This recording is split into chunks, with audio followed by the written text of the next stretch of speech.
नमस्कार so welcome back to you own channel wells. आज 30 जुलाई 2026। आज है थर्सडे का दिन। कैसे हैं आप लोग? आई एम श्योर आप लोग अच्छे होंगे। तो सब मार्केट में आज के दिन भी हमको ज़्यादा मूवमेंट दिखाई नहीं पड़ा है।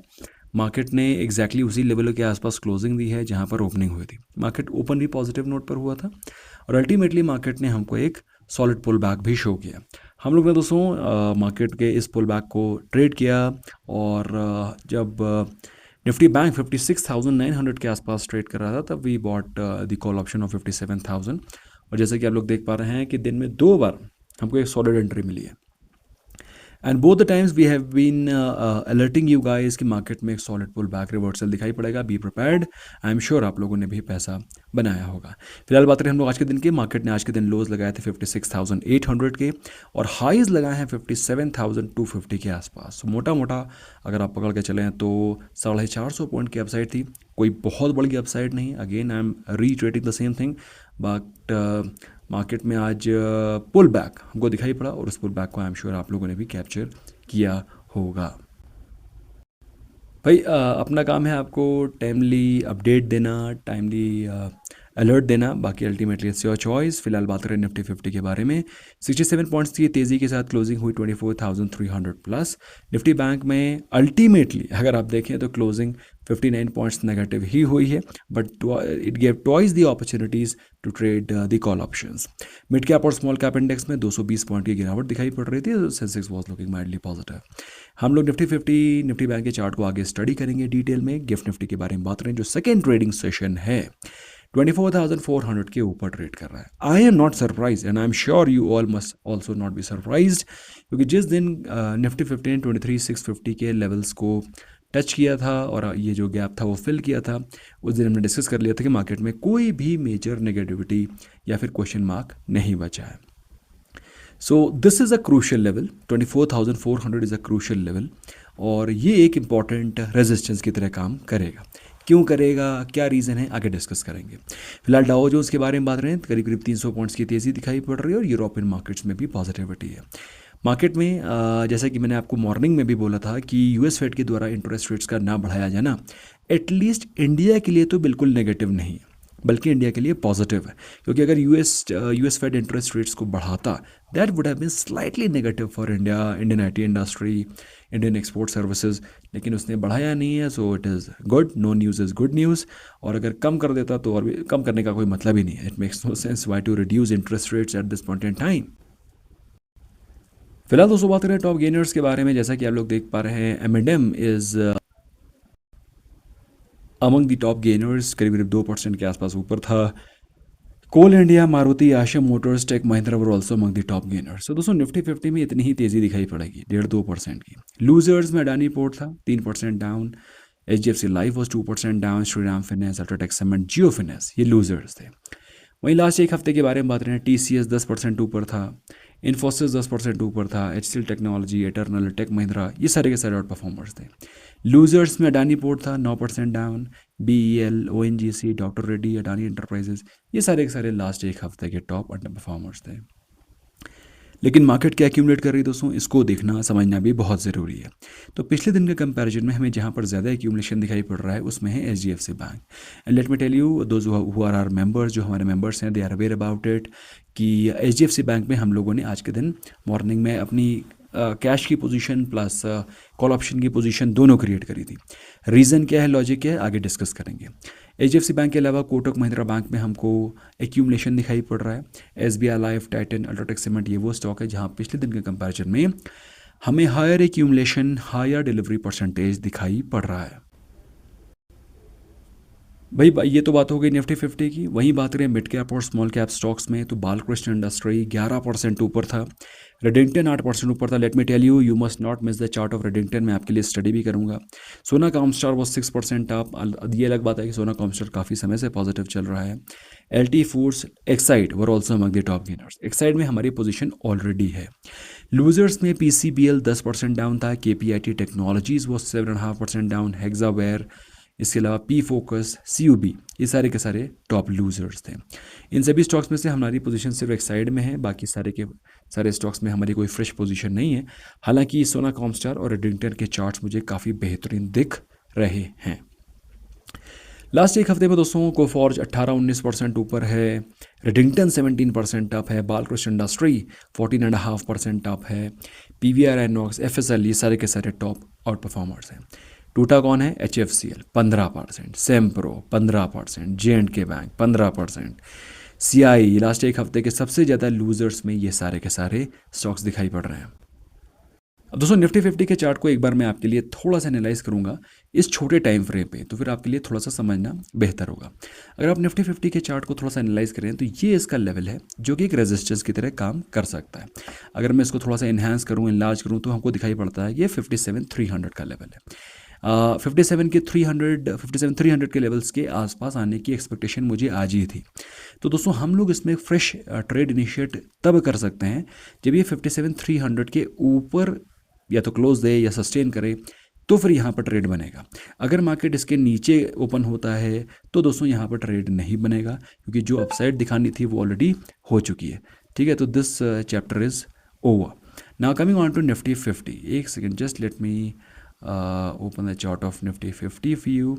सो निफ्टी 50 को अगर आप देखें तो निफ्टी 50 में भी आपको सेम ही चीज़ें दिखाई पड़ रही हैं, विद दी ओनली डिफरेंस कि इसमें आपको ज़्यादा वॉलेटिलिटी नहीं दिखाई पड़ी। और दोस्तों मैं आपसे बोलता हूँ कि मार्केट में वॉलेटिलिटी हो, पैसा मैं बना, आप लोग बना लेंगे, मैं भी बना लूँगा, लेकिन निफ्टी 50 में भी क्या दिखाई पड़ रहा है? कोई वॉलेटिलिटी नहीं है, कोई मूवमेंट नहीं है।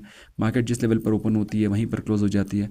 तो अगर मार्केट में मूवमेंट होगा तो पैसा बनेगा। निफ्टी 50 के बारे में बात करें तो जैसा कि हमने डिस्कस किया था कि जो रेजिस्टेंस, मेजर रेजिस्टेंस है वो कहाँ पर है? 24,400 के आसपास है कि नहीं। इनफैक्ट दोस्तों ये सरक के अभी 24,400 से नीचे आकर के यहाँ पर आ गया। तो basically 200 day exponential moving average इसके लिए रेजिस्टेंस है। और इनफैक्ट अगर आप देखें तो निफ्टी 50 ने आज भी इसको टेस्ट किया है। तो ये लेवल और कुछ नहीं है बल्कि 24,350 के आसपास है। तो 24,350 के ऊपर अगर निफ्टी 50 सस्टेन करता है तो हमें फ्रेश अपसाइड की एक्सपेक्टेशन रखनी चाहिए for the targets of 24,500 plus. तो माहौल पॉजिटिव है, चीज़ें पॉजिटिव हैं, और मुझे तो भाई मार्केट में कोई नेगेटिविटी दिखाई नहीं पड़ रही है। हाँ, एक दो गैप है, लेकिन ये गैप बाद में फिल होंगे। अभी तो मोमेंटम पॉजिटिव है ना, जिस समय मार्केट नेगेटिव होना शुरू होगी या फिर नीचे पुल बैक दिखाना शुरू करेगी तब इसके बारे में डिस्कशन किया जाएगा। लेकिन अभी हमको फिलहाल कोई भी पुल बैक के बारे में सोचना गलत है। हमें इस लेवल के ब्रेकआउट के बारे में सोचना ज़्यादा ज़रूरी है। हाँ, ये बात तो फैक्ट, अगर आप ये मुझसे पूछें कि क्या ये फिर भरेंगे, नहीं भरेंगे, बिल्कुल भरेंगे, टाइम विल कम। लेकिन अभी हमको इस मोमेंटम के बारे में सोचना है rather than gap filling. Alright भाई, आज है 30 जुलाई। एक बार नज़र डाल लेते हैं FII डेटा पे। तो FIIs ने आज के दिन बाइंग करी है। इंटरेस्टिंगली FIIs ने भी बाइंग करी है 3600 करोड़ की। DIs की तरफ से सेलिंग है 1800 करोड़ की। नेट अगर आप देखें तो 1800 करोड़ की बाइंग हुई है, प्राइमरली लेड बाय FIIs। तो this is something which is very interesting.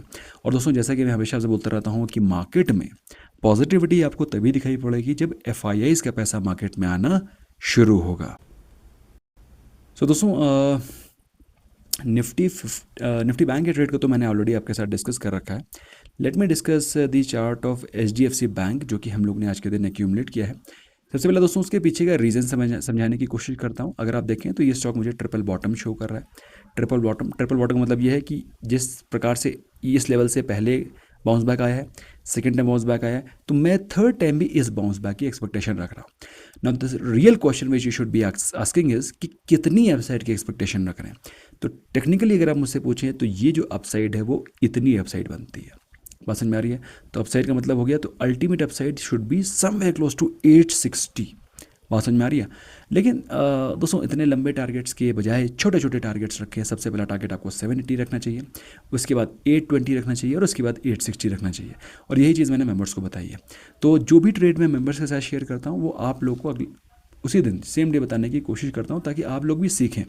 But again as a disclaimer कि ये चीज़ें जो मैं आपके साथ डिस्कस कर रहा हूँ वो उसमें मेरे मेंबर्स की पोजीशन हो सकती है, मेरी पोजीशन हो सकती है।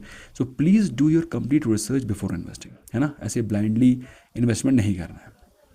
इसके अलावा दोस्तों बात करते हैं कुछ रिजल्ट्स की जो कि आज के दिन आए हैं। सबसे पहला रिजल्ट जो कि हम लोग डिस्कस कर लेते हैं वो है NSDL का। अब आप NSDL के चार्ट को देखें तो NSDL में आपको क्या दिखाई पड़ रहा है? जो मैंने अभी आपको निफ्टी जो HDFC बैंक में दिखाया, सिमिलर चीज़ आपको यहाँ दिखाई पड़ रही है। तो एनएसडीएल हमको क्या दिखाई पड़ रहा है कि यहाँ पर एक बॉटमिंग आउट, एक बेस फॉर्मेशन हो रहा है और यहाँ से मार्केट एक स्ट्रॉन्ग पुल बैक शो कर सकता है। आरएसआई डाइवर्जेंस भी पॉजिटिव है। रिजल्ट्स के बारे में बात करते हैं तो पिछले साल के कंपैरिजन में प्रॉफिट 10% अप है। पिछले क्वार्टर के कंपैरिजन में प्रॉफिट्स आर अप 9%। रेवेन्यू पिछले साल के कंपैरिजन में 66% ऊपर है। पिछले क्वार्टर के कंपैरिजन में 13% अप है। पिछले साल मार्जिन्स बहुत अच्छे थे, 30.5%, जो कि रिड्यूस होकर के भी 19.5% आए हैं। पिछले क्वार्टर में मार्जिन्स 22.5% थे।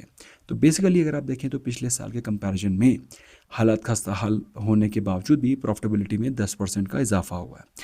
स्टॉक ऑलरेडी करेक्ट हो चुका है, बेस फॉर्मेशन शो कर रहा है। मेरे हिसाब से ग्रेट अपॉर्चुनिटी है, ये बात मैं आपको पहले भी बोल चुका हूँ।